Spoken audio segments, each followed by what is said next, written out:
Hoy vamos a meterle el bisturí a una auditoría académica, una realizada por la firma Crescencia SAS, que ha puesto patas arriba la reputación de un montón de publicaciones en la Universidad de Sucre.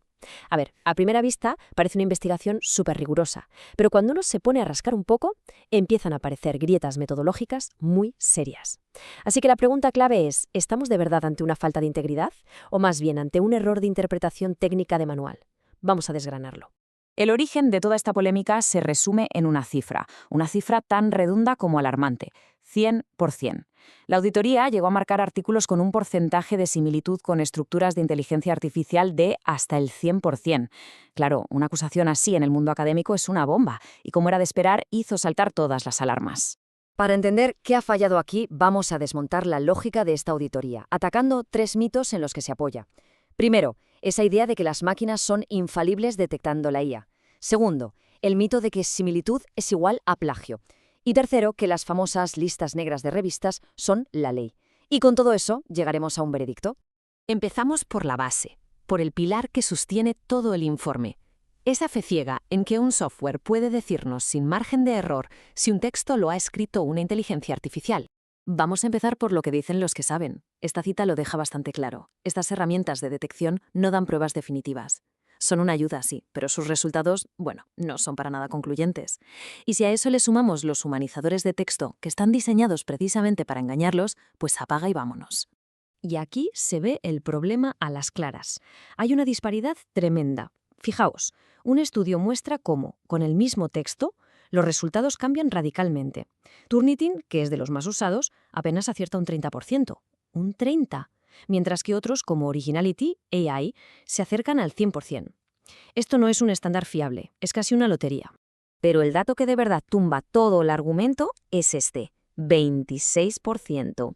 ¿Y qué es este 26%? Pues ni más ni menos que la tasa de acierto del propio detector de OpenAI, los creadores de ChatGPT. Era tan pero tan malo que lo acabaron retirando. Si ni los que crearon la tecnología se fían de su propio detector, ¿cómo se va a fiar una auditoría académica?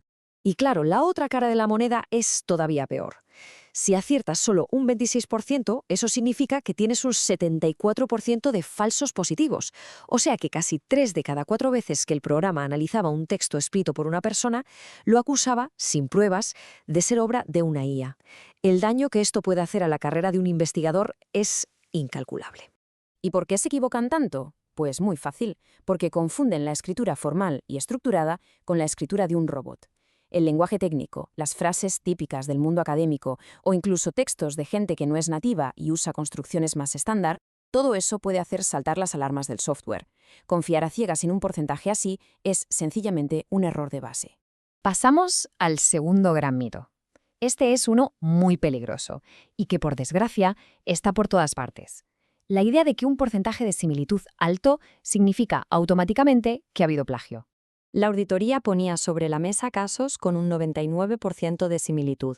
A primera vista, la cifra escandaliza. Cualquiera pensaría que es un copia y pega descarado, pero la realidad, como casi siempre, es bastante más complicada.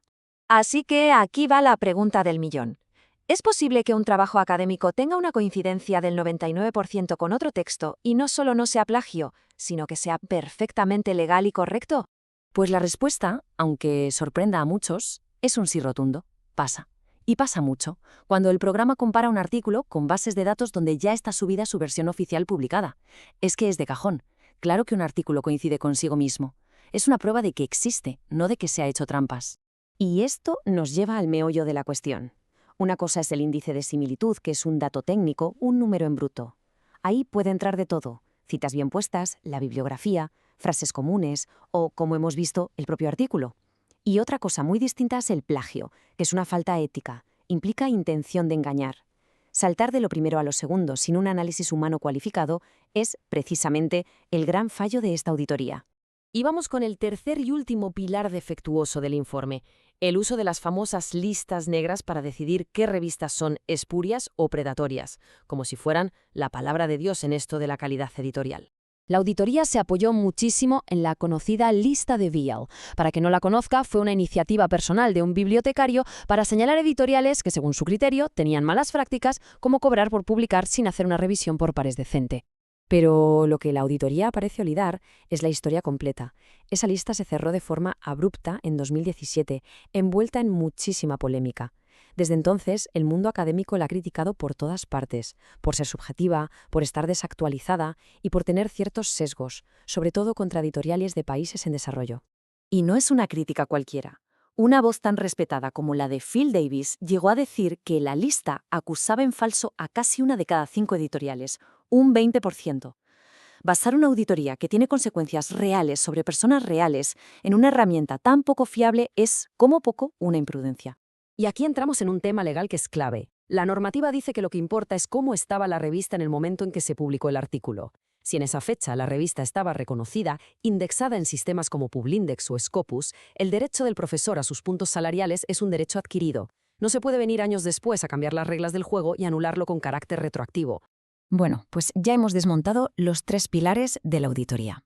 Ahora toca unir las piezas y llegar a un veredicto final sobre todo esto. La lógica que sigue la auditoría es peligrosamente simple. Básicamente es: 1. Paso un programa. 2. Me da un número alto. 3. Concluyo que el autor ha hecho trampas. Se saltan todos los pasos intermedios que son cruciales: la validación por parte de un experto, el análisis del contexto, la comprobación de las fuentes. Todo eso se lo saltan. Así que la conclusión es clara. El informe comete un error de base al confundir problemas de trazabilidad técnica con una supuesta falta de integridad del autor. Confunde el error de un software con el uso de IA. Confunde que un artículo coincida consigo mismo con un plagio. Y confunde estar en una lista desactualizada con ser un fraude. La responsabilidad de esos fallos técnicos es de los sistemas de las editoriales, pero no se le puede endosar así sin más al investigador. Y todo esto nos deja con una pregunta final. Una que va mucho más allá de este caso. En esta era de inteligencia artificial en la que ya estamos metidos, ¿a quién le vamos a entregar el juicio académico? ¿A los veredictos opacos de un algoritmo o vamos a seguir confiando en lo que siempre ha sido el pilar de la ciencia, que es el juicio crítico y cualificado de los expertos? La respuesta que demos a esta pregunta va a definir ni más ni menos el futuro de la integridad académica.